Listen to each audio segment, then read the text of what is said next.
If you have a smart speaker, you have access to the entire world of NPR and St. Louis Public Radio. All the latest news and all the captivating stories. Activate our voices with yours by telling your smart speaker to play St. Louis Public Radio. St. Louis County Executive Sam Page is set to go before Democratic voters later this summer, but he has competition to keep his job. One of the three Democrats seeking to unseat the county executive is St. Louis County Assessor Jake Zimmerman. And Zimmerman joins us on the latest edition of Politically Speaking to explain why he would be a better leader for St. Louis County and what his main priorities would be for the next 2 years. Let's hit the music. This is the Politically Speaking podcast, the definitive show about Missouri politics. It's a little complicated in Bolivar because there is a Parsons family there. But we also knew that it was important to make sure that we got to where we needed to go. You know, if you walk in a room and you're getting ready to make a decision and everybody in the room looks like you need to stop. And right now what happens in the United States Senate is as critical as anywhere else in the country. I really want the state to succeed. Well, we want everybody to know that we're all working together. I just worked hard to try to build my name where I didn't have the money. And welcome to Politically Speaking. I'm your host, St. Louis Public Radio political correspondent Jason Rosenbaum. Joining me today in his spacious and beautiful University City headquarters, our special guest today, a Democratic candidate for county executive, Jake Zimmerman. He's also the sitting St. Louis County Assessor, by the way. I want to just ask you a relatively simple question. Why have you decided to run for county executive, and why do you feel that you would be the best person for this job? I'm running for county executive because the status quo is unacceptable. Steve Stenger left this community a legacy of betrayal, and it's time for an end to the backroom deals. It's time for an end to the patronage politics. It's time for an end to the corruption. It was bad enough when Steve sold us out to the highest bidder. But the sad reality is, since then, not enough has changed. And now, Jason, we are in the middle of the worst public health crisis of my lifetime. We are fighting the scourge of racism and police brutality. And what we have is a continued failure to reform. What we have is a lack of accountability, a lack of transparency, and it is time for it to stop. I'm running for county executive to clean up the mess once and for all, and to bring the people of St. Louis County a government they can be proud of. When I had you on the podcast in 2018, I asked you about why you didn't run for county executive in 2018. Given what happened in 2019 with the fall of Steve Stenger, do you have any regrets that you didn't step forward in 2018 and run against Stenger directly? I regret that Steve Stenger was a criminal. I regret the tragedy that was the no-bid contracts, the political patronage, and the backroom deals, and I regret that the people of this community have lacked leadership for so long. What I'm proud of is I'm proud of my record running an honest office in St. Louis County in the midst of the madness. I'm proud that I stood up to the corruption. I'm proud that I said no to Steve's deals when others, including the current county executive, said yes. And I'm proud of that record, and I'm proud to offer people a change. Well, let's talk about the protests over George Floyd. I think that there's no question that it hits St. Louis a lot harder than most places because this is a discussion we've been having since 2014. And I know from talking with you before, this is especially pertinent to you because your son was born on August 9th, 2014, the day Michael Brown was shot. If you're a county executive, what are you going to do to bridge the economic, social, and educational divides, even though I know county executive doesn't directly involved in education, within our community when it comes to black and white people? Jason, a man was murdered in cold blood in Minneapolis, and it triggered a nationwide reaction, the likes of which we haven't seen since that terrible moment 6 years ago. And you're right, it is personal to me because of my son and my family and our own personal connection there, and wanting to create a St. Louis where everyone has the same kinds of opportunities as my son has been so lucky to have. But the thing to say is this, and we know it here better than most. These kinds of tragedies don't just happen in Minneapolis. They don't just happen in Atlanta or New York. It is outrageous that St. Louis County has a police chief who, when asked, what do you think about racism in the county police department, said, I don't think there's a racism problem. Racism? No racism here. That is not leadership. That's denialism. That's sticking your head in the sand. Let's say it. Let's say it directly. There is a huge problem with racism institutionalized in our institutions going far beyond police, but there is a problem with police violence right here in St. Louis County. And I'm the only candidate for county executive with a real plan for police reform. I'm the only candidate for county executive with the guts to demand some accountability and some transparency. And I'm the only candidate for police reform who will say, no, it is not okay to have leadership that defends the status quo. Well, you mentioned your plan for police reform. What is it? What do you want to see the county police do? And also the municipal police departments. I understand the county doesn't have direct authority to tell them what to do, but I know that Steve Stenger certainly wanted to do that, both with the Better Together plan and also before that. So how are you going to succeed on both levels? Well, for starters, the bare minimum that needs to happen is an immediate implementation of all of the 8 can't wait recommendations, not just in the St. Louis County Department, as you said, but whether through pressure from above or from below, in every single police force in the St. Louis area. We can no longer afford to live in a community where things like chokeholds or the blue wall of silence are tolerated for even one more minute. But it goes way deeper than that. And, my plan has 20 bullet points in it and is wonkier than you want to get into right now. But what I will say is that beyond the immediate stuff that's got to happen, beyond the fact that my first act as county executive will be to sign President Obama's pledge, what we need to do is we need to reevaluate and rethink policing in this whole region. We need to have the guts to confront situations where guns and batons should be the last resort and not the first resort. We need to engage with all sectors of the police force, not bury our head in the sands and pretend there's no problem. And we need to look at broader law enforcement reform. We need to fight the school-to-prison pipeline and think seriously about whether SROs should be in schools as opposed to counselors, mental health professionals. We need to think about who should be first responders in situations where we know there's a heightened risk of police violence, such as, for example, with the mentally ill and the developmentally disabled. And we also need to confront square on what this county executive hasn't done, which is the series of tragedies at the county jail. 6 inmates have now died at the county jail just in the short period of time that this administration has been in charge. And in at least one incident, there's been a profound lack of truthfulness with the public, where county leadership said that the inmate had immediate access to health care, when in fact what we know, because his cellmate blew the whistle and told the truth to a reporter, is that he was lying on the ground, writhing in pain, begging for help for 24 hours before that help came. This is not okay. This is not acceptable. We need county leadership that's not afraid of transparency. We need county leadership that doesn't run for more backroom deals and that instead has the guts to say, we got a problem, let's fix it. How would you fix the problems at the county jail? I was talking with Raul Vanasco when he came in, and the sense I got from him is deaths in jail is an endemic problem across the country, especially in large jurisdictions that doesn't have an easy solution to it. What would be your plan to prevent some of those deaths from occurring? There may be no easy solution, but one thing that's easy to do is not to lie to the public. Another thing that's easy to do is not cook the books for contracts for your favorite vendors. One of the most troubling stories that I've seen out of this administration was that the county executive's chief of staff had lobbied for a company that wanted to provide phone services at the jail at a direct cost to the family members of those inmates. And this administration cooked the books to make sure that their political crony got the contract. And you know what? What that is a poverty tax. What that is making people who can least afford to pay it pay for the goodies and the backroom deals. The jail is not a place for political patronage. It is not a place for the same kind of shenanigans we've seen in the county for far too long. People are dying. The people deserve some transparency.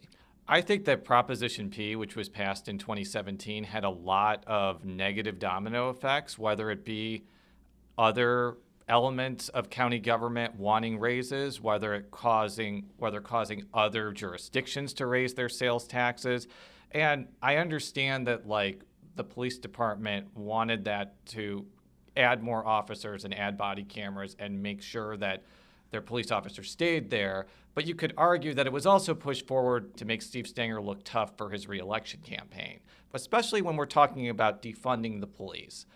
Do you think it's time to revisit Proposition P and perhaps put something else before voters that maybe redirect some of that sales tax to other endeavors besides police?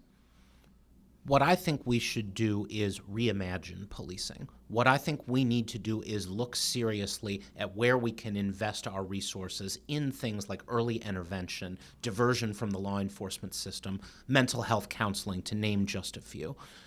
We should be spending our resources treating drug addiction as the disease that it is, rather than treating it as a crime first. The guns and batons should be the last option, not the first resort. But what's particularly concerning about Proposition P is not just those vitally important questions of how we spend resources in accord with our values. What's also troubling is it's part of the pattern of the lack of accountability from this administration. This administration still hasn't told us where the money went.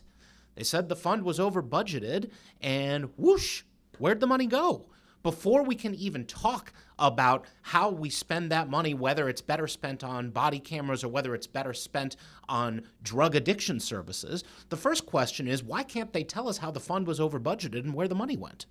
So if you become county executive, I'm pretty sure that the same police board that is in place is going to be in place at least for another year or so. Would you tell the police board to fire the current police chief and replace her with somebody else? I will demand accountability out of any official who reports to me. And accountability means answering tough questions. There will be no place in my administration for anyone who doesn't have the guts to engage with everybody they serve. And there will be no denial of obvious problems that stare us right in the face. So I do anticipate some hard conversations with the police board and with folks throughout the force if I'm there. Not to be a jerk per se, but does the police chief even report to the county executive? Doesn't she report to the police board? This county executive chose this police board, and this police board chose this police chief. Perhaps there is some innocent explanation for what she said. I'm still waiting to hear it from her.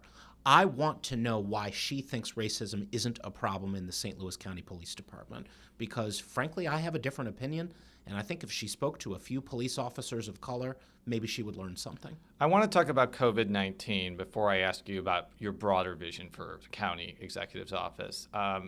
It seems to me from your preamble that you don't believe that County Executive Page has handled this crisis particularly well, and I want you to explain why. In St. Louis County, it was possible to get a COVID test in the Central Corridor in Des Peres a month before you could get one anywhere north of Delmar Boulevard.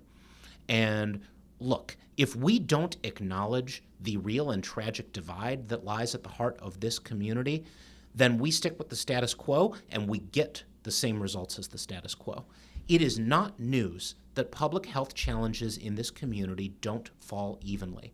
I was talking last year about how St. Louis County's own health statistics show that a woman of color living in North County who has a baby is twice as likely or more to have pregnancy complications than a white mother, and twice as likely or more to have that baby die during childbirth.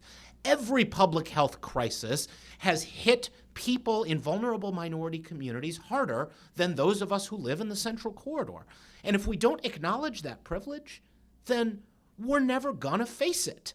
And that's exactly what has happened with this administration. By favoring the privileged and the affluent first, this administration helped to create the situation we now live in, where a person of color in St. Louis County is 4 times as likely to get this virus as a white person and 4 times as likely to die. Anyone who tells you that the virus doesn't discriminate is wrong.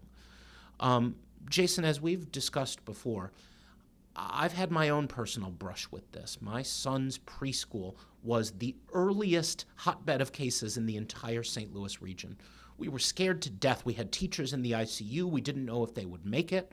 But we were also comforted by the knowledge that we had access to what is one of St. Louis's great virtues, some of the best health care that money could buy. We're lucky. We're profoundly lucky, but there are people in this town who don't have that same level of privilege. There are people in this town who still today are being put at unconscionable risk because of the division of resources. And what this administration has done is it has spent vital relief dollars on political patronage when that money could have gone to help the community. And that is not acceptable. Well, explain what some of that patronage is. Like, what do you mean by that? $170+ million came from the federal government to fight the COVID pandemic. And I don't know how much you know about the Trump administration, but I have this strong hunch that maybe President Trump won't exactly be sending us another batch of $170 million with his compliments when this batch is gone. But this administration's first move was to fight hand and tooth to avoid any transparency and accountability in spending the money.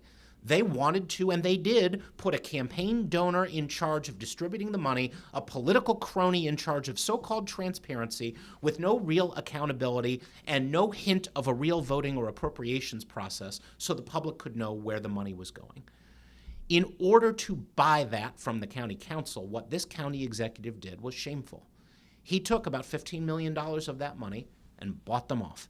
He handed out a couple $1 million to each one of those politicians as a slush fund. Said, call it small business relief. You spend it however you want. Give it to whichever business meets your criteria. You decide. Hand it out. He gave them patronage money to hand out so that he, in turn, could get permission to spend the rest of the money without accountability. That's why we have no-bid contracts. That's why we have questions about how this money is allocated. That's why we have campaign donors in charge of the spending rather than doctors and scientists. But worse, there's $15 million that wasn't spent on personal protective equipment, that wasn't spent on testing, that wasn't spent on protecting people about to be evicted from their homes. That's $15 million that won't come again, and that's not okay. Well, let's break that down into two parts. So what Page and his allies on the county council will say is that the reason they gave spending authority to the county executive is they believe that he needed that authority to act quickly. And going back to the county council for each appropriation would have wasted time and not given him the flexibility to act during this crisis. What do you say to that?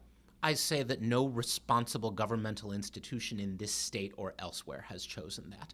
I say that when the leadership of Jackson County in Kansas City was presented with the same Faustian bargain, they said not just no, but hell no, that is not how it's done, because this is a democracy. And in a democracy, we have accountability. If you're too scared to ask for permission from the people's elected representatives to spend the money, then it's probably because you have something to hide. And the proof is in the pudding. We don't have real transparency, but what we've seen is troubling. No-bid contracts, a makeshift morgue built with total violation of the county's minority participation rules, followed by the county executive refusing to even meet with minority contractors protesting in front of the building. These are not signs of accountable government. These are signs of backroom deals. Now, on the small business fund that you alluded to, that you called a slush fund, how can you criticize the Page for taking all of that power, but then criticize him giving the council authority over the small business relief part? It seems like that is him responding to some of the complaints. What do you say to that? What I say is that scientists and doctors and public health leaders should be the people deciding how COVID relief money is spent, not a bunch of politicians being given money to hand out to their buddies. I have no idea what fill-in-the-blank West County or South County Republican County Council member will ultimately choose to spend their chunk of the $2 million on. Maybe they'll spend it to help some gym owner having trouble keeping their gym in business. I'm sure that's a legitimate and valid cause for that person and their business. But is there any likelihood that public health leaders would say that $1 million or that $50,000 or whatever it is better spent there rather than being better spent where people are dying, where the public health need is the greatest? This is not the time for old-fashioned ward-healing machine politics. This is the worst of what St. Louis has seen out of its government time and time again. And in particular in St. Louis County, we've seen this movie before. We've seen what happens when a county executive is handed authority to hand out money however he likes in return for political favors. It doesn't end well, and it's not going to end well this time either. The biggest source of public complaint I've heard about County Executive Page's response is the fact that he kept certain businesses closed for longer than it should have been. You mentioned gyms, but also pools and other certain businesses were closed beyond May 4th, which is when the stay-at-home order was eased for the state. Did you have any issue with the county being slower with reopening? My question is what the actual plan was from the beginning. My question is why the profound inconsistency. What I see is a bunch of political scrambling, a bunch of frantically trying to look good at the press conference rather than following the science. That's the only explanation I can come up with for why, for example, the county executive closed the county parks at the same time as adult bookstores stayed open, and at the same time as the mayor of the city of St. Louis kept the parks open. Where's the regional coordination? Where's the leadership?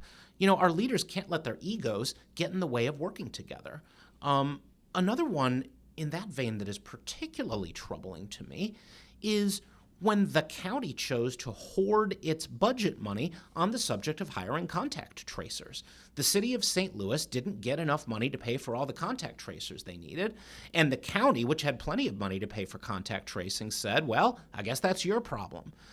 Folks, the virus doesn't care which side of the city-county line you live on. If contact tracing fails in one place, it fails everywhere. And again, this is not a time to fight to protect your budget. This is a time to work together to save lives. How would you have handled the situation that you alluded to earlier, the lack of testing in North County? What would you have done differently than the administration to make sure there was more robust testing there? I would have invested resources in doing it, and I would have put the necessary pressure on community leaders and health system leaders more broadly to get the job done. We all got to work together. We all got to come to the table, and we've got to stop picking fights with one another over who's on which side of a jurisdictional boundary. It's the same old movie again and again. This county executive last year picked a fight with the mayor over who pays for 18 cops on the Metrolink.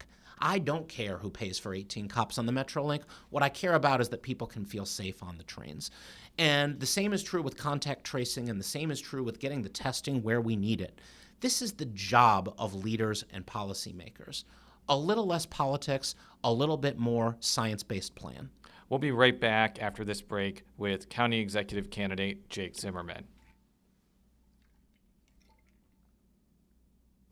And we're back with Democratic County Executive contender Jake Zimmerman. So we've talked about COVID and we've talked about the protest over George Floyd. What I'm doing for all of these shows is I want you to lay out your vision for other aspects of county government that don't fall into those particular subject areas. I'm kind of giving you free reign, so to speak, to talk about what are some other things you would want to do in the at least 2 years you would have as county executive if you're elected later this year.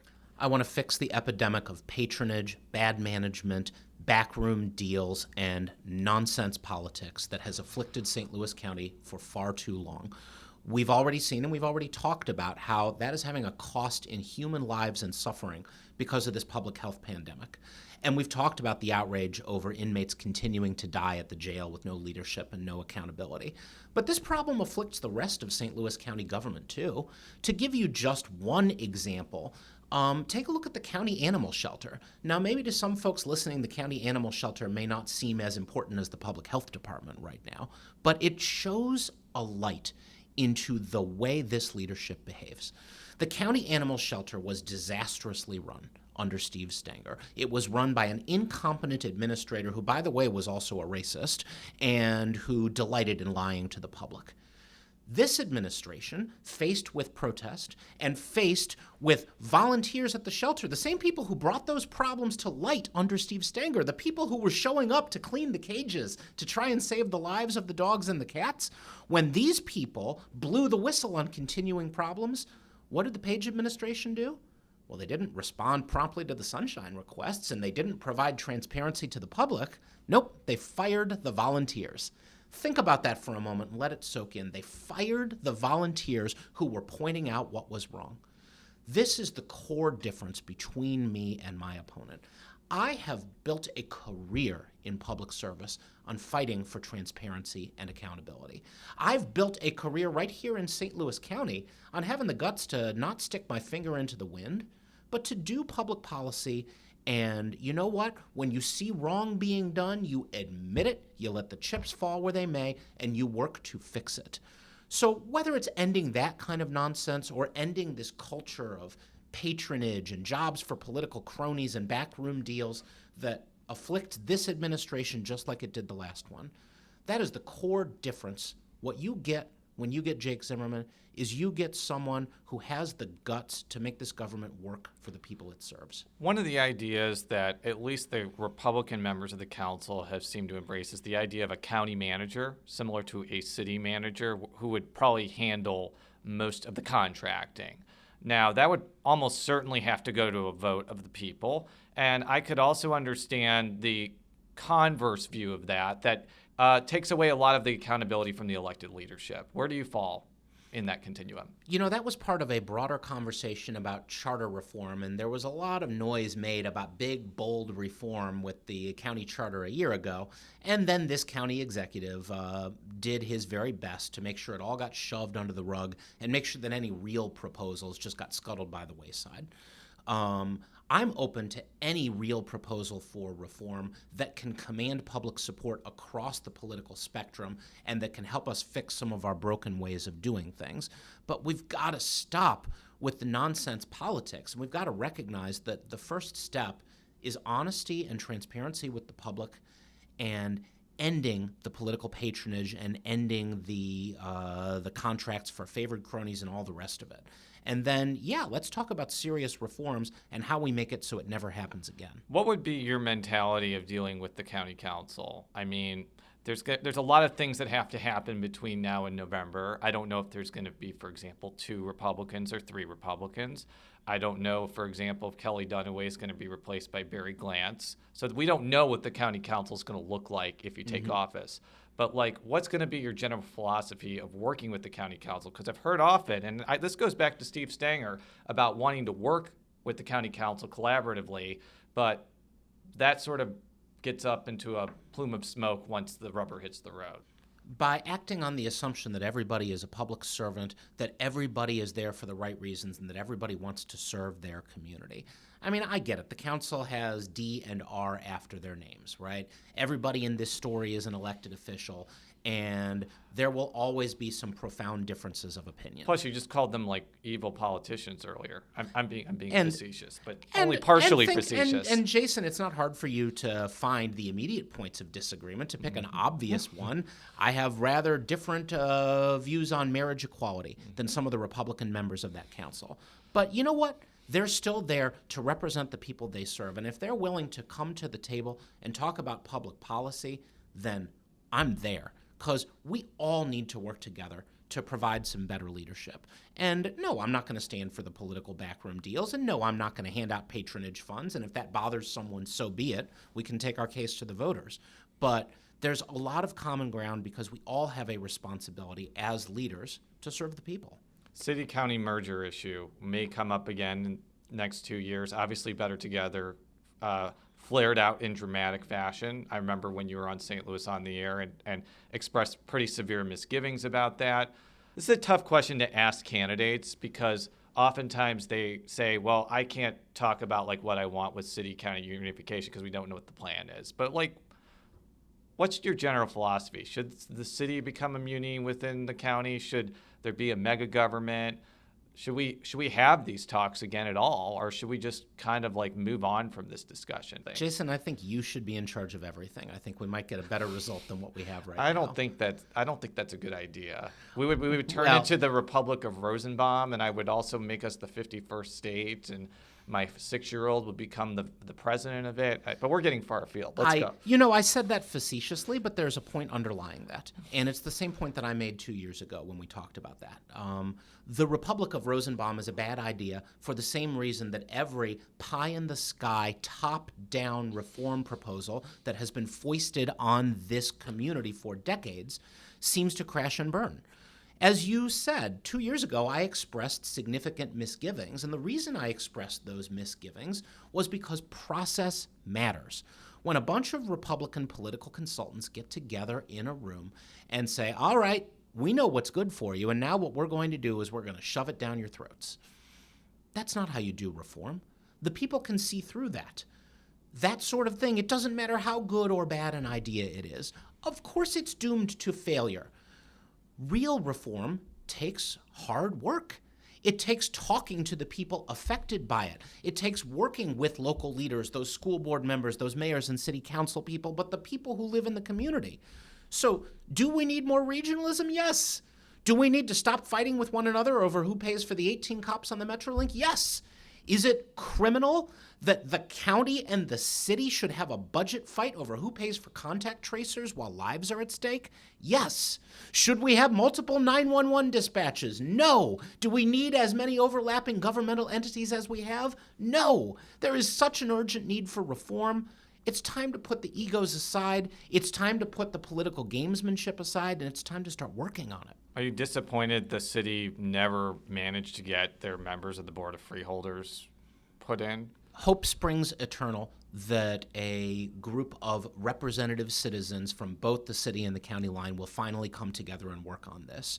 I'll leave city politics to the city politicians, but what I will say on the county side is that I am very concerned by the continued culture of political glad-handing and backroom deal-making that has seemed largely so far to result in no real reform and a culture of defending the status quo. In the last few minutes, let's talk about the impending campaign. First of all, how do you even campaign in an environment where people are not comfortable with, say, your campaign workers going door to door? And I know that you're a known entity, but how do you get your name out in a multi-candidate race and kind of push through competing in multiple messages? Boy, Jason, I love to shake hands, and this is a hard time to shake hands. But there is something you can do, even in the era of a pandemic, and that's raise your voice. And when I look at the continued tragedy of institutional racism and police violence right here in this community, when I look at the disproportionate impact of a public health calamity that hits some of us much harder than others, the only thing I know how to do is raise my voice. The only thing I know how to do is demand accountability. The only thing I demand how to do is fight for change. And I'm confident that come August 4th and in the absentee voting beforehand, that people are ready for change and that people will vote for change. So I want to ask you this question because if any of your opponents attack you, it's going to be on your record as assessor, and they're going to point to instances where people's assessments went up and they're going to claim it was unfair. I can see that as the main attack against you, that you shouldn't get a promotion when you raised everybody's assessment on the cusp of an economic calamity. I am shocked, yes, shocked, that anyone in this community might be other than happy with the county assessor. Jason, I've been yelled at by more Tea Partiers at more town halls than I can imagine over the course of a decade, and I wear it as a badge of honor because as a public servant, my job is to serve everybody, not just the people who like me and not just the people who agree with me. Through my time in county public service, including the time when a career criminal like Steve Stenger was in charge selling out the store, I have followed the law, even when it hurts, even when it's hard, even when it doesn't make people happy. The only reason you should believe me when I tell you I'm not just another politician, when I tell you that I don't stick my finger in the wind, that I do what's right and I own the consequences, is that I have 10 years under my belt of having the guts to do exactly that. And what that means is that when the politically connected developers, when the casinos, when the fake farmers, when the rich fake charities came calling to try and put political pressure on me, it probably would have been pretty easy to cave in. And it probably would have done wonders for my campaign finance too. But I learned a long time ago that it's much better to follow the law and do your job and then be accountable to the public. Because once you start handing out goodies, once you start handing out favors, then you go down the Stenger road and you can never go back.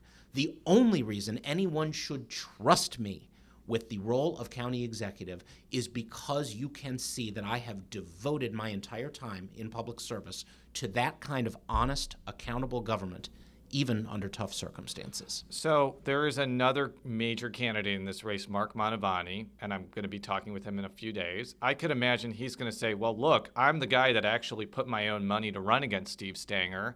I warned everybody that Steve Stenger was a disaster. I feel like I should get another chance to the voters to be county executive because, I was the person that actually put myself on the line, going back to my second question. What would you say to him that he's a better alternative to Sam Page than you? Well, I think if Mark had had the guts to run in the Republican primary in the first place, we might be having a different conversation. But one of the reasons that voters, even knowing full well what was wrong with Steve, still chose him over Mark might have had something to do with Mark's history of palling around with and giving generous donations to Republicans like Eric Greitens. And that's something that Mark can answer for on his own, and perhaps he will. But more broadly than that, voters looking at this race, more than any ideological difference between the candidates, Jason, as you said, Mark's message appears to be that he made a few millions in the private sector, he ran a business, he has no government experience, he's an outsider here to shake it up, and he alone can fix it. And, I feel like I've seen that movie somewhere before, maybe in Washington, D.C., and I don't recall it ending very well. So I guess this is one of those places where our values just diverge, and that's okay. What's at stake in this election? What's at stake in this election is building a more equitable, accountable, and transparent St. Louis County government. What's at stake is that people are dying, and they are not dying in even numbers in this community. What's at stake is the other virus, the virus of institutional racism that affects us all, and particularly those of us who hail from white St. Louis need to have the decency to stand up, to acknowledge, and to fight against. What's at stake is ending the culture of cronyism and backroom deals and bad patronage politics. What's at stake is a government that the people of St. Louis County can be proud of. Well, Jake, thank you very much for coming on the show, for all of our stories. stlpublicradio.org. Follow me on Twitter at @Rosenbaum. How could people follow you on Twitter or any other place on the World Wide Web, including your campaign website? We're on Twitter at Jake for STLCo. Find us on Facebook at Jake Zimmerman. Email us your questions. I love hard-hitting questions. Email us at jz@jakezimmerman.org or give us a call, 475-3444. Thank you very much. Until next time, so long.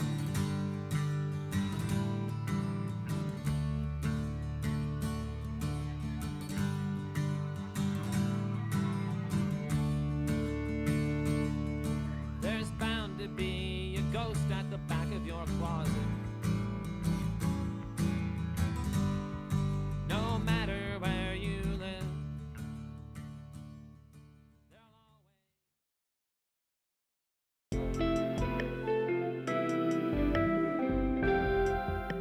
The Gateway brings you the day's news each weekday from around the St. Louis region and the state capitals in Jefferson City. Our schools are accredited.